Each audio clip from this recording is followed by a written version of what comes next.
Beginning on April 15, 1989, a group of students from several universities in the Beijing area gathered together near Tiananmen Square in Beijing, China. The students aimed for continued economic reform and liberalization, eventually evolving into a movement for freedom of press and political reform, all through peaceful protesting in the square. Unfortunately, these goals were never achieved due to failed negotiations between government and students, as well as violent government repressions that led to it to be called the Tiananmen Square Massacre. The events leading up to Tiananmen Square Massacre were all peaceful. When Hu Yaobang, a former general secretary of the Chinese Communist Party, died, the protests were triggered. Yaobang was popular with the student liberals for refusing to halt unrest in 1987. In the late 1970s, Deng Xiaoping led the Chinese leadership, creating economic reforms causing the nation to become a socialist market economy. By the late 1980s, problems arose over inflation, lack of jobs for university graduates, as well as corruption of the party elite. All of these things combined caused the students to begin their rally for economic reform and liberalization. As the movement continued on, the students' peaceful protests escalated to a hunger strike. This attracted global awareness of how serious the students were and generated support from the people of Beijing. This also increased media coverage of the events, making it difficult for the government to quietly end the protests. With the growing media and global attention, elders of the government saw these protests as an act of disrespect, going against their past accomplishments as well as future goals. Some politicians with similar views, like Deng Xiaoping, described the protests as an attempt to overthrow the Communist Party, to establish a bourgeois republic. Because of their original tributes to Yaobang, which were escalated into a pro-democracy movement that China's communist officials saw as a threat to their power. This caused for a sense of urgency throughout the government, which is ultimately why the violent measures were taken to put down these revolts. Wei Kaoshi, one of the student leaders, along with other fellow students, met with Vice Premier Li Taiying.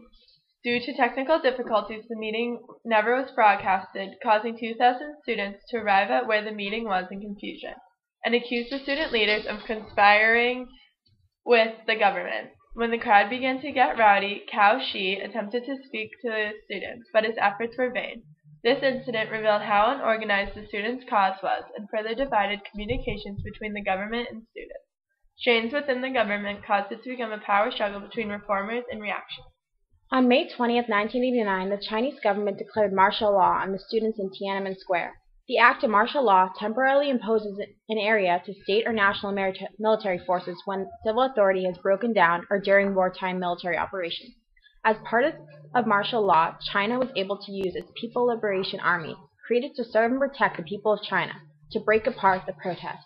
The army had never been used before to end a civil disruption, which is why the students were slow to react to the troop deployments on June 3, 1989. Chair of the student movement, Chao Ling, explains part of what took place from the students' view.